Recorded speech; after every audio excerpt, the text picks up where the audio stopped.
বেশ কয়েকদিন ধরে একটা রেসিপি খুবই ভাইরাল হচ্ছে ইউটিউবে। মহারাষ্ট্রের trending snacks recipe chicken samosa.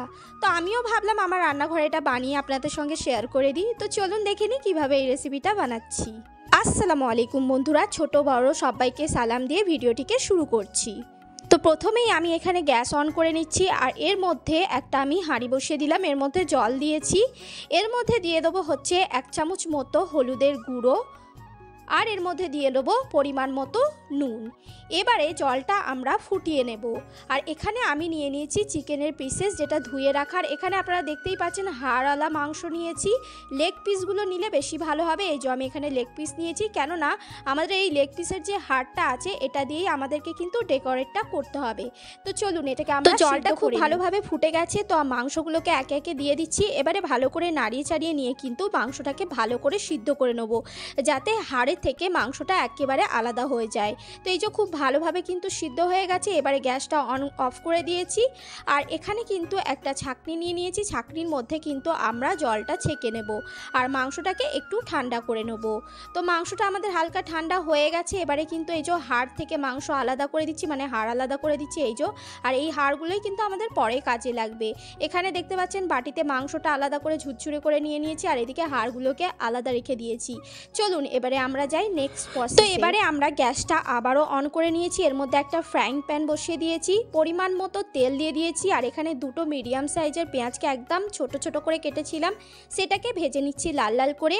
লাল লাল করে ভাজার পর আদা রসুন বাটা, টমেটো কুচি, হলুদ গুঁড়ো, নুন দিয়ে দেবো পরিমাণ মতো, জিরে গুঁড়ো, ধনে গুঁড়ো, যা যা মশলা লাগে, সামান্য পরিমাণ লঙ্কা গুঁড়োও দেবো। এতে কাশ্মীরি লঙ্কা গুঁড়ো দিলে ভালো হয়। আমি এখানে একটু ঝাল লঙ্কা গুঁড়োই দিয়েছি, একটু ঝাল না হলে খেতে ভালো লাগে না। এবারে মশলাগুলোকে ভালো করে ভেজে নেব। সামান্য একটু জল দিয়ে দেবো, একটু জল দিলে তবে একটু গ্রেভি মতো হবে। এবারে কিন্তু আদা রসুনের গন্ধটা চলে গেছে আমাদের। তো গ্রেভিটা একটু থিকনেসটা হলেই কিন্তু এর মধ্যে আমরা এবারে দিয়ে দেবো হচ্ছে যে চিকেনটা আপনারা সিদ্ধ করে রেখেছিলাম ছাড়িয়ে, সেটাকে এবারে ভালো করে সমস্ত মশলা আর চিকেনটা একসাথে ভালো করে কিন্তু আমরা ভাজা ভাজা করে নেব, মানে পুরটা তৈরি করে নেব। তো আমাদের হয়েই এসেছে। এবারে কিন্তু কেটে রাখা ধনেপাতা আর সামান্য গরম মশলা দিয়ে কিন্তু এবারে চলে এসেছি আমাদের থার্ড প্রসেসে। আর এখানে এই দেখুন শীট নিয়ে নিচ্ছি। এই শীটটা হচ্ছে ময়দার তৈরি। ময়দাকে ভালো করে মেখে নিয়ে এটাকে আমরা রুটির মতো করে হালকা আঁচে সেঁকে নিয়েছিলাম অল্প করে, তারপরে কাটিং করে নিয়েছিলাম। আর এদিকে নিয়ে নিয়েছি এই যে ওটস, আপনার হচ্ছে কর্নফ্লাওয়ার, দুটো মিলিয়ে কিন্তু আমরা মিক্সিতে এটাকে গুঁড়ো করে নিয়েছি ব্রেড ক্রাম্বস মতো করে। আর এখানে নিয়ে নিয়েছি চিকেনের যে পুরটা, মানে স্টাফিংটা রেডি করেছিলাম সেটা এখানে নিয়ে নিয়েছি। আর এখানে কর্নফ্লাওয়ারের সঙ্গে জলকে ভালো করে মিক্স করে নিয়ে নিয়েছি। তো কতগুলো জিনিস লাগলো আপনারা কিন্তু ভালো করে নোট ডাউনটা করে নেবেন। তো চলুন এবারে আমরা কিন্তু ফিলিংটা রেডি করি। তো এখানে কিন্তু ময়দার একটা শীট নিয়ে নিয়েছি। তো আর এবারে কিন্তু এটাকে আমরা যেরকম সিঙ্গারা হয়, মানে অ্যাকচুয়ালি সামোসা হয়, সেরকম শেপ এটাকে দেব এইভাবে। এই দেখুন আমি কিভাবে দিচ্ছি সেইভাবে ফলো করুন। তো এবারে কোন মতো একটা তৈরি করেছি, আইসক্রিমের যেমন কোন হয় ঠিক সেই রকম। এর ভিতরে এবারে আমরা যে স্টাফিংটাকে, মানে পুরটাকে রেডি করেছিলাম চিকেনের, সেই চিকেনটাকে কিন্তু এর মধ্যে দিয়ে দেবো। পুরোটা কিন্তু ফিলিংটা আমরা করব না, এই যে হাফ দিয়েছি চিকেনটা। এবারে যেটা মেন কাজ সেটা হচ্ছে আমরা যে মাংসের হাড়গুলোকে আলাদা করে রেখেছিলাম, সেই হাড়গুলো কিন্তু সাইড করে দিয়ে দেবো।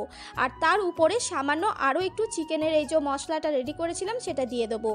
এবারে কিন্তু বাকি সিটটাকে এইভাবে কিন্তু আমরা বন্ধ করে দেবো। আপনি দেখতে পাচ্ছেন কিভাবে আমি ঘুরিয়ে করছি, সেইভাবে কিন্তু আপনারা করবেন। এবারে এটাকে জয়েন্ট করতে হবে। তো এখানে ময়দার সামান্য জল দিয়ে কিন্তু এটা আমি করে রেখেছিলাম আগে থাকতেই, আপনারাও করে রাখবেন। তো এইভাবে আমরা কিন্তু এটা আঠা হিসাবে কাজ করবে। এইভাবে কিন্তু পুরটা আমরা দিয়ে ভালো করে সিঙ্গারা টাইপের এইভাবে কিন্তু করে নেব। কত সুন্দর দেখতে লাগছে, আপনারা দেখতেই পাচ্ছেন, কত একটা ইউনিক রেসিপি। এইভাবে করলে দেখবেন দেখতেও ভালো লাগে আর খেতেও সুন্দর লাগে। তো সেম প্রসেসে কিন্তু বাকি সিঙ্গারাগুলোকেও আমরা এইভাবে তৈরি করে নেব। সত্যি এর আগে তো আমরা আলুর পুর ভরা সিঙ্গারা খেয়েছি, মাংসের পুর ভরাও সিঙ্গারা খেয়েছি, কিন্তু এইভাবে ডেকোরেট করা সিঙ্গারাটা আমি সত্যিই প্রথমবার ইউটিউবে দেখেছিলাম। তাই দেখে আমি আপনাদের সঙ্গে ভাবলাম এটা শেয়ার করি ইউনিক রেসিপিটা। আর এই রেসিপিটা কিন্তু স্ন্যাক্স কিংবা স্টার্টারের জন্য একদম পারফেক্ট রেসিপি। বাড়িতে হুট করে গেস্ট এলে কিন্তু এটা বানিয়ে দিলে কিন্তু গেস্ট একদম মুগ্ধ হয়ে যাবে। তো থার্ড প্রসেসটা তো আমাদের কমপ্লিট হয়ে গেল। এবার ফোর্থ প্রসেস যেটা আমরা যে এখানে কর্নফ্লাওয়ারের যে ব্যাটারটা রেডি করে রেখেছিলাম তার মধ্যে কিন্তু এটাকে ডিপ করে নিলাম। তারপরে ব্রেড ক্রামসের মধ্যে এইভাবে কিন্তু আমরা কোট করে নেব। তো সেকেন্ডবার আরেকবার কোট করব। তো এটা ফার্স্টবার হলো, সেকেন্ডবার আরেকবার কিন্তু করে নিলে ভালো হয়। তো সেকেন্ডবার আমি করেছি, আর এখানে কিন্তু আমি একটা প্লেটের মধ্যে নিয়ে নিলাম।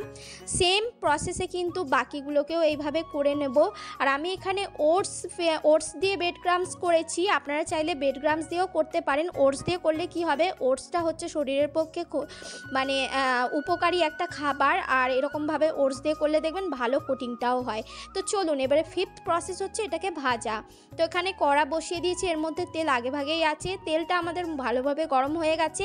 একে একে এইভাবে কিন্তু আমরা সামোসাটাকে তেলের মধ্যে দিয়ে দেবো। তেলের মধ্যে দিয়ে কিন্তু লো মিডিয়াম ফ্লেমেই এটাকে ভাজবো।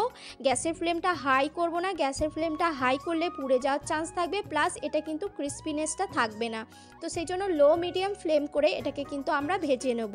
তো এইভাবে কিন্তু আমাদেরকে ছাঁকাই তেলে ভেজে নিতে হবে, উল্টে পাল্টে নিয়ে ভাজতে হবে। তো আমাদের ভাজা তো হয়ে গেছে, এবার কিন্তু একটা প্লেটের মধ্যে এটাকে নিয়ে নিচ্ছি। সেমভাবে কিন্তু বাকিগুলোকেও আমরা ভেজে নেব। রান্না করতে করতে একটা কথা বলে নিই, যদি আপনি আমার চ্যানেলে নতুন হন তাহলে চ্যানেলটিকে সাবস্ক্রাইব করে নেবেন, আর ফেসবুক থেকে দেখলে আমার ফেসবুক পেজটিকে ফলো করে নেবেন। তো আমাদের কমপ্লিট হয়ে গেছে, আর এখানে এবারে পালা হচ্ছে সার্ভিং করার। একটা সুন্দর দেখে প্লেট নিয়ে নিয়েছি, এর মধ্যে সামোসাগুলিকে আমি ভালো করে স্ট্যান্ড করে দিচ্ছি। আর কত সুন্দর দেখতে লাগছে, আপনারা দেখতেই পাচ্ছেন। মাংসের যে হাড়টা মানে ফিলিংয়ের ভেতরে দিয়ে যেটা করেছি ডেকোরেটটা, এত সুন্দর লাগছে যে কি বলবো। আর এখানে একে একে কিন্তু আমি ডেকোরেট করে নিলাম। সাথে এখানে কিন্তু দিয়ে দিলাম 2 রকমের সসেস, এখানে কাসুন্দি দিয়েছি প্লাস টমেটো সস দিয়েছি। আপনারা চাইলে ধনেপাতার সস দিয়েও এটাকে কিন্তু খেতে পারেন। তো এইরকম একটা স্ন্যাক্স পেলে বাচ্চা থেকে বড় কিন্তু সবাই খুশি হয়ে যাবে। আজকের রেসিপি কেমন লাগলো কমেন্ট করে অবশ্যই দেখাবেন। আবারও হাজির হব নতুন একটা রেসিপি নিয়ে।